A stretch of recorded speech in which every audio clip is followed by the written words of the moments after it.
नमस्ते मेरे प्रिय छात्राएं, छठी कक्षा में आपका सहर्ष स्वागत। इसी तासिका में हम प्रश्न पत्र में आने वाला एक महत्वपूर्ण प्रश्न, एक वाक्य में जवाब दो, इस प्रश्न के बारे में अधिकतम हम जानकारी लेंगे। मैं यहाँ कुछ प्रश्न आपको लिख दे रहा हूँ। ये जो प्रश्न मैं दे रहा हूँ, इन प्रश्नों के उत्तर आपको घर में लिखना है। तो मैं पहला प्रश्न यहाँ आपको दे रहा हूँ इस श्याम पटल पर, यानी कि सर्कस में हमें हंसाने का काम कौन करता है? सर्कस में हमें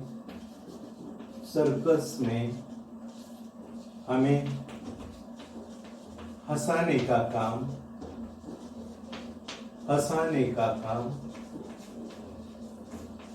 कौन करता है? कौन करता है?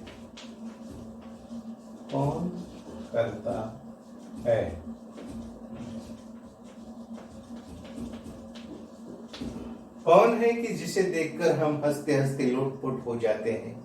सर्कस में एक ऐसी व्यक्ति होती है कि वो व्यक्ति जब रंगमंच पर आता है तो हम हंस हंस कर लोटपोट हो जाते हैं।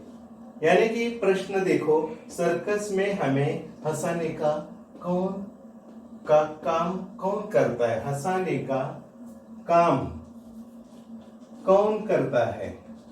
कौन, इधर शब्द रह गया है, कौन करता है? सर्कस में हमें हंसाने का काम कौन करता है? कौन हंसाता है हमें सर्कस में? इसका उत्तर सही लिखना। दूसरा प्रश्न है, इसमें दूसरा प्रश्न है, जोकर किसको आंखें दिखाता है? सर्कस में जोकर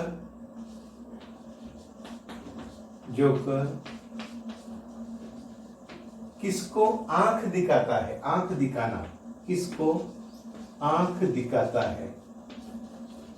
किसको आंख दिखाता है? आंख दिखाता है।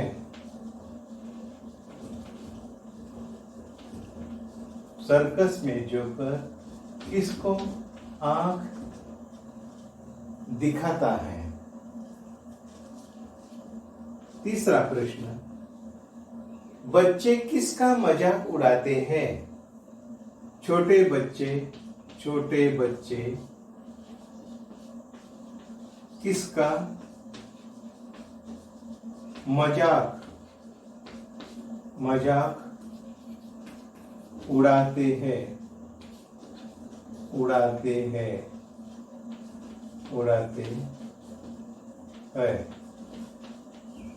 छोटे बच्चे किसका मजाक उड़ाते हैं?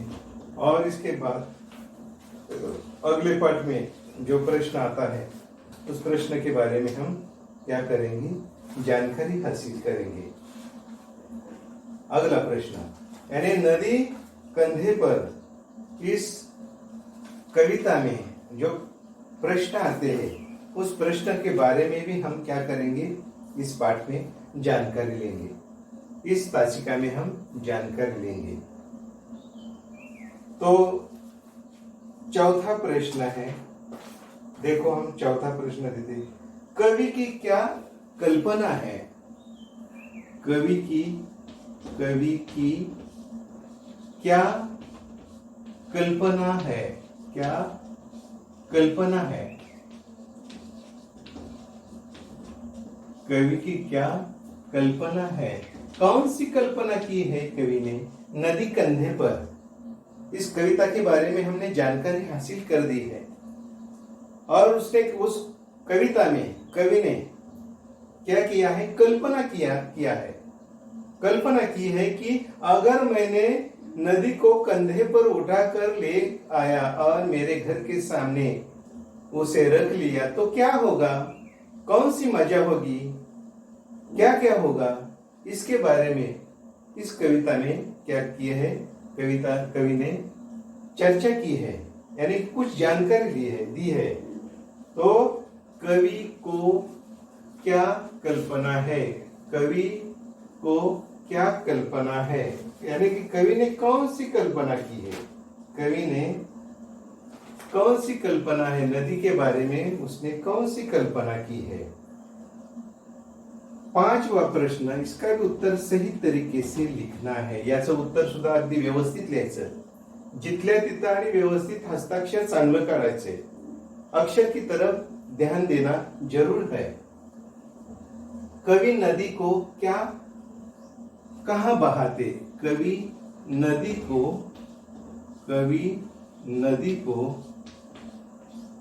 कहां बहाते? कवि नदी को कहां बहाते? कहां बहाते? बहाते.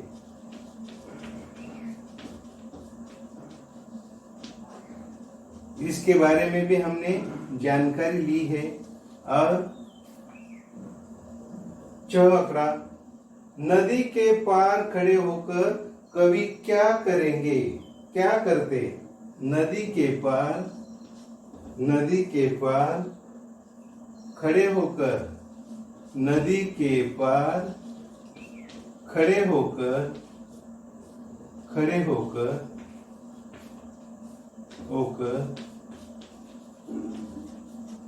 नदी के पार खड़े होकर कवि क्या करते? कवि क्या करते?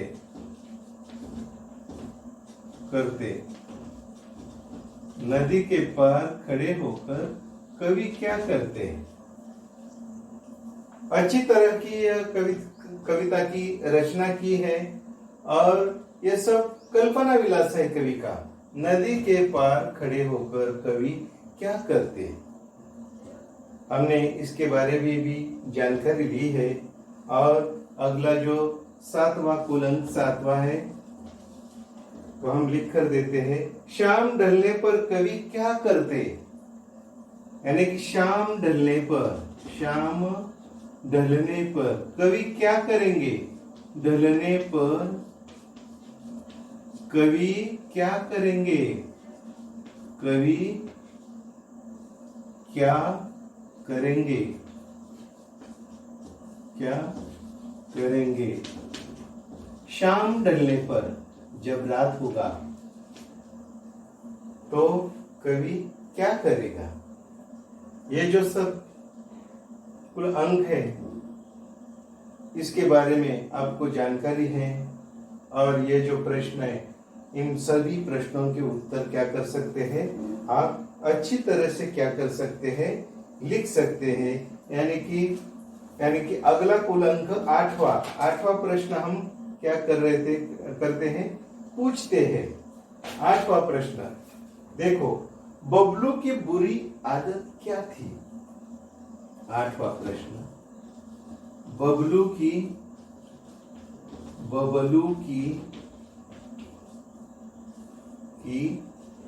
बुरी आदत कैसी थी उसकी? बुरी आदत. बबलू की बुरी आदत क्या थी? आदत क्या थी?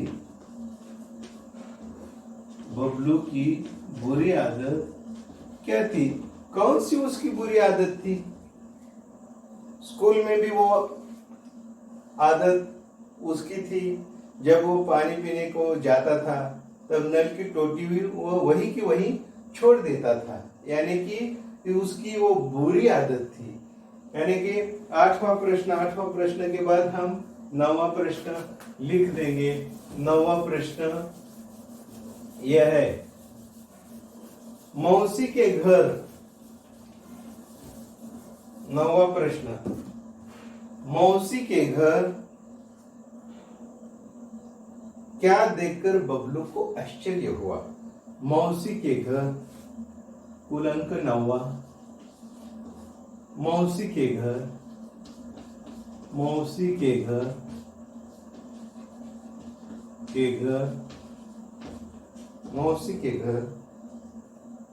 क्या देखकर बबलू को, क्या देखकर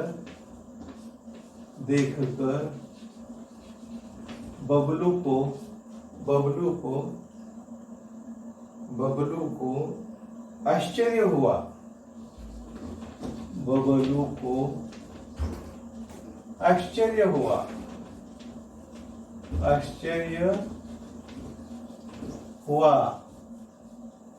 कौन सा उसने दृश्य देखा कि उसे आश्चर्य हुआ? कौन सा दृश्य उसने देखा? इसका भी सही उत्तर लिखने का है। और